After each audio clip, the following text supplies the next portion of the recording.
Ibrani pasalnya yang kelima ayat 11 sampai dengan 14. Lembaga Alkitab memberikan judul peringatan supaya jangan murtad. Tentang hal itu banyak yang harus kami katakan, tetapi yang sukar untuk dijelaskan. Karena kamu telah lamban dalam hal mendengarkan. Sebab sekalipun kamu dijauh dari Kristus, sudah seharusnya menjadi penaja, kamu masih perlu diajarkan asas-asas pokok dari permintaan Allah, dan kamu masih memerlukan susu bukan makanan. Sebab barang siapa masih memerlukan susu, ia tidak memahami ajaran tentang kebenaran, sebab ia adalah anak kecil. Tetapi makanan keras adalah untuk orang dewasa yang karena mempunyai panca indera yang terlatih untuk mencerna baik kepada yang benar. Sebenarnya rohani yang dewasa itu yang seperti apa? Saudara, ketika kita menikah, tidak mungkin kita menikah dengan anak-anak. Sudah pasti kita kalau mau menikah, umur kita memang sudah pantaslah untuk menikah. Cara berpikir kita sudah dewasa. Kalau kita menikah dengan orang yang masih kanak-kanak, pasti repot. Saudara, orang yang dewasa rohani tidak pernah dilihat dari umur. Mau kita umur 10 tahun, 11 tahun, 20 tahun, 30 tahun, 100 tahun. Kalau kita panca indera sudah terlatih, itu artinya kita sudah dewasa rohani. Ayat 14. Demikian firman Tuhan, tetapi makanan keras adalah untuk orang-orang dewasa yang karena mempunyai panca indera yang terlatih untuk membedakan yang baik daripada yang jahat. Ya. Jadi kita panca indera sudah terlatih. Saudara, ini Alkitab yang katakan, kalau kita ini sudah dewasa rohani, kita punya panca indera yang terlatih. Mata kita, contoh. Coba kita punya HP. Benarkah kita pergunakan mata kita ini dengan baik? Kalau kita nonton HP, kalau kita panca indera terutama mata sudah terlatih, saudara, kita lihat, buka Facebook. Aduh, bugil. Langsung kita keselewat nih. Tapi kalau terlatih, tanam di situ tuh mata. Lama-lama berkosa orang. Betul nggak? Ya kalau hari-hari saudara nonton porno, itu tentang mata, saudara. Kalau mata kita ini sudah terlatih, hal-hal yang negatif itu sudah nggak tertarik lagi untuk kita lihat. Karena kalau lihat itu, lewat. Karena sudah terlatih. Baru pendengaran. Kalau kita mendengarkan berita-berita yang hoax, jangan pernah kita sebarluaskan ke hoax.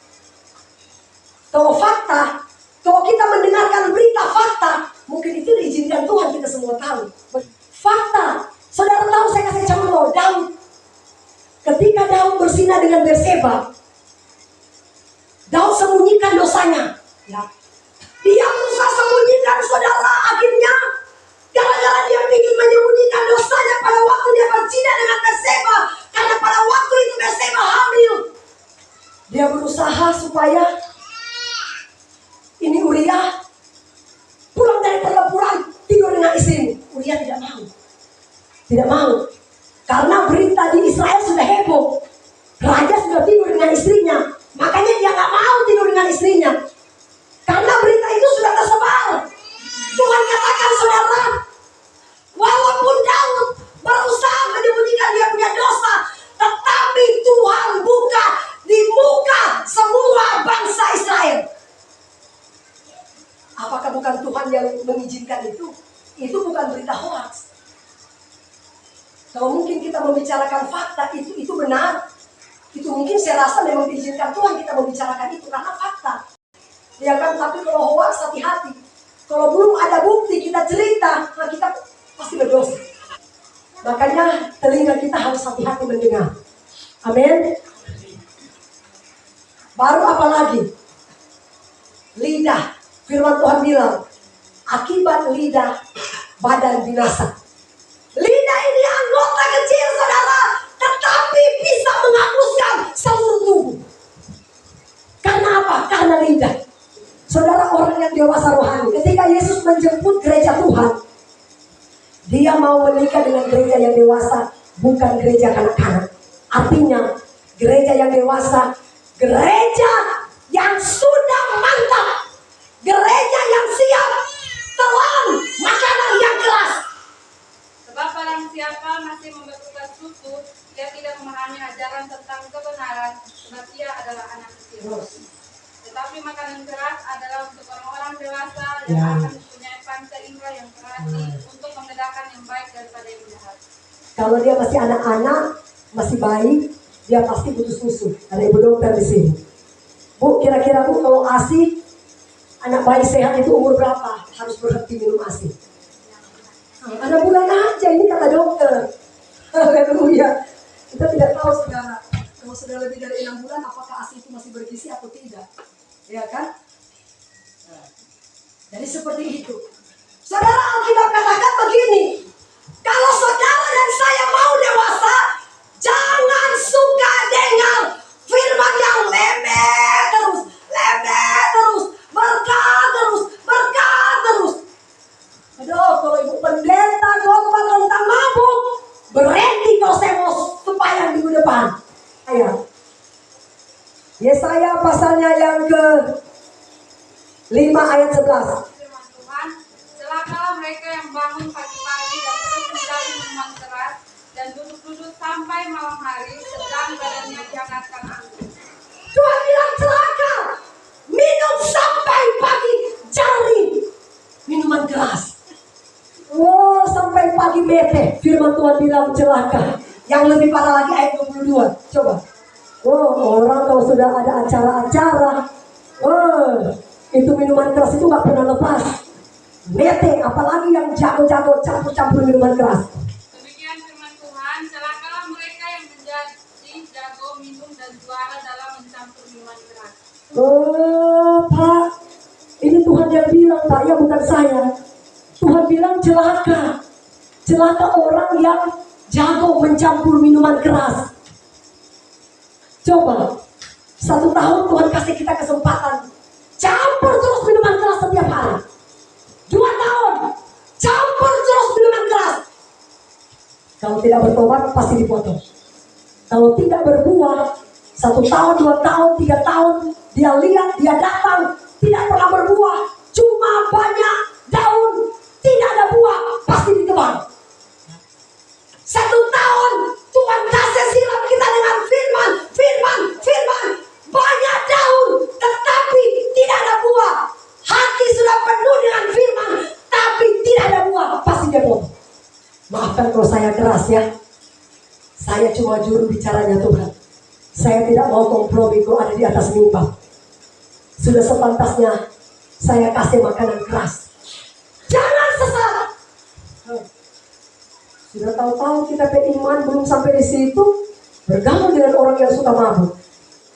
Ya sudah, digigit. Seperti yang saya bilang, ada semut. Aduh, Tuhan yang semut. Aduh, bukannya dia lari, tetap tinggal di situ. Aduh, ya digigit sama semut. Betul nggak? Keluar dari situ, jangan bergaul. Kalau iman kita ini belum kuat. Saya nggak karang-karang, ini Alkitab yang bilang, bukan pendeta. Tuhan yang bilang. Jangan sesat. Pergaulan yang buruk merusakkan kebiasaan yang baik. Kita yang sudah baik, aduh, tiba-tiba datang kita punya teman. Sudah alim kamu cuma alim di gereja loh.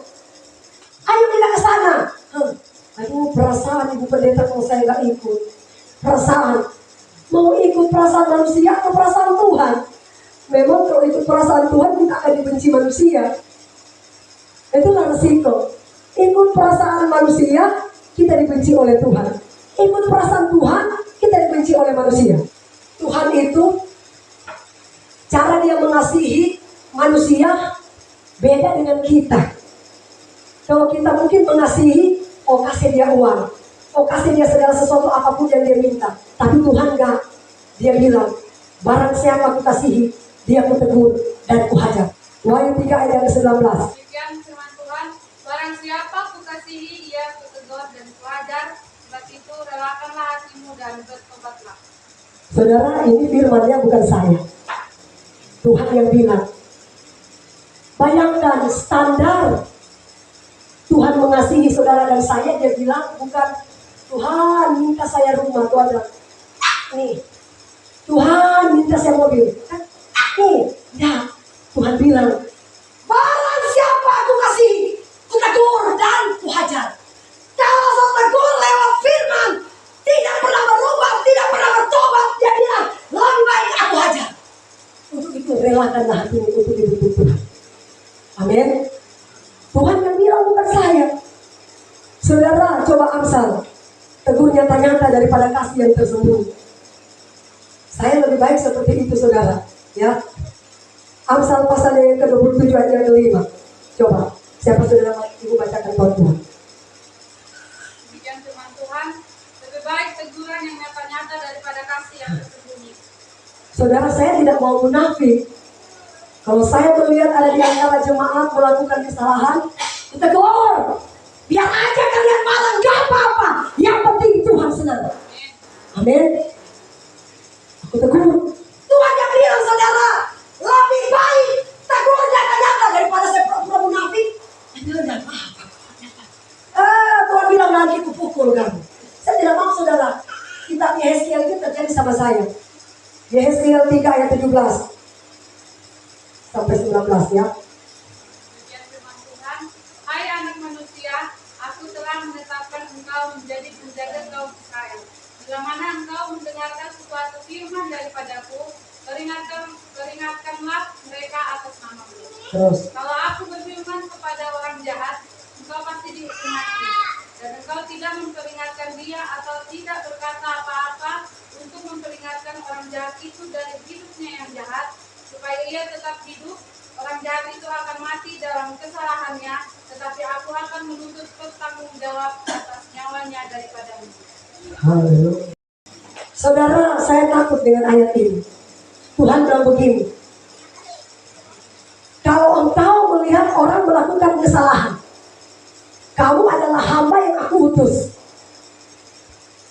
Kalau misalnya kamu tidak tegur dia, dosanya kamu yang tanggung.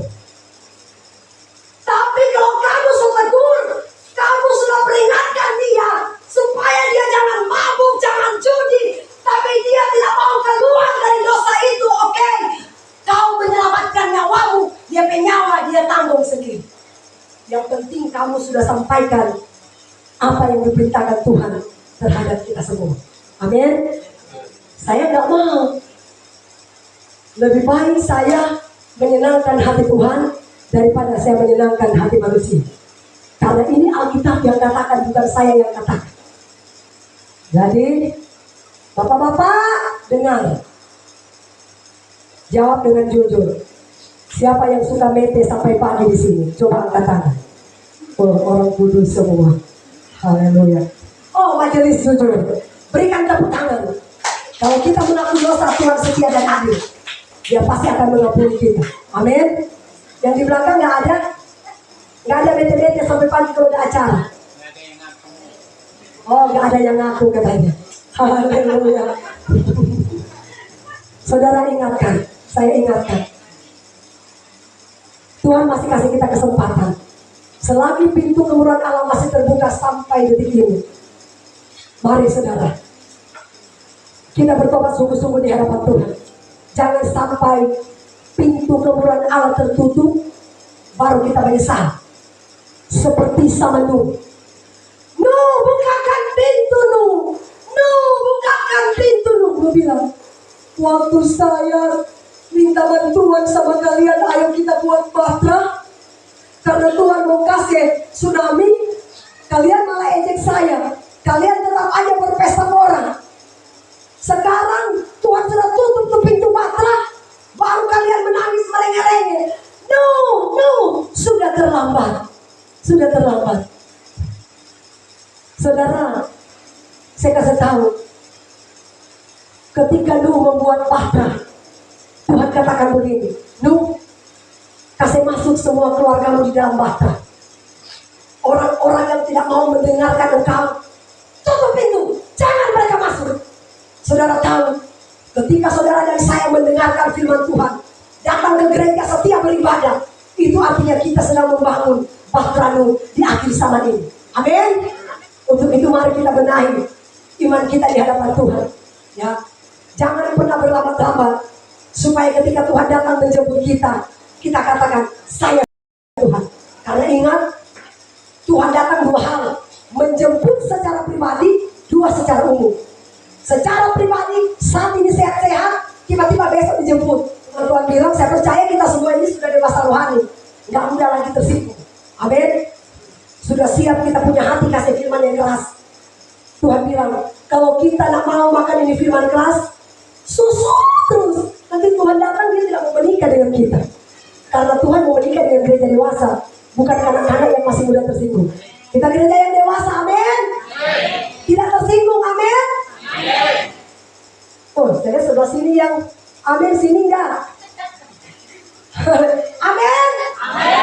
Harus serempak berikan kemuliaan buat Tuhan Yesus. Sekarang kita semua bangkit berdiri.